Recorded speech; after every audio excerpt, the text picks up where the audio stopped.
अस्सलाम वालेकुम नाजरीन, मैं हूँ नीलम नवाब। आप देख रहे हैं PKN न्यूज़। नाजरीन, सबसे पहले खबर शामिल करते हैं। कोयराटा के तजारती मरकज़ सैरी में जमात इस्लामी यूथ के ज़ेर एहतमाम स्वीडन में बेहुरमती कुरान के खिलाफ एहतजाजी मुजाहरा। मज़ीद तफसीलात ब्यूरो चीफ तारिक महमूद अफाकी की इस रिपोर्ट में। जुलूस मरकजी जामिया मस्जिद से शुरू हुआ और पूरे शहर का चक्कर लगाकर चौक में जलसे की शक्ल इख्तियार कर गया। स्वीडन हुकूमत के खिलाफ शदीद नारेबाजी की गई और हुकूमत वक्त से मुकम्मल बाइकआउट का मुतालबा किया गया।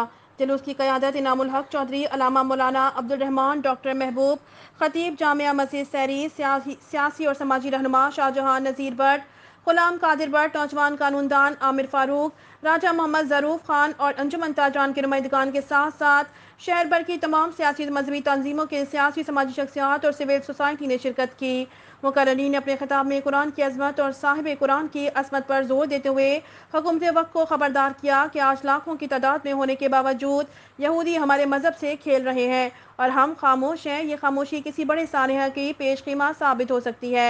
अगर 313 हज़ारों पर भारी थे तो हम करोड़ों होकर भी क्यों कमज़ोर हैं। रसूल अल्लाह की हयात तैयबा हमारे लिए मशअल राह है और इसके अलावा हमें कोई चीज़ जहन्नुम से बचा नहीं सकती।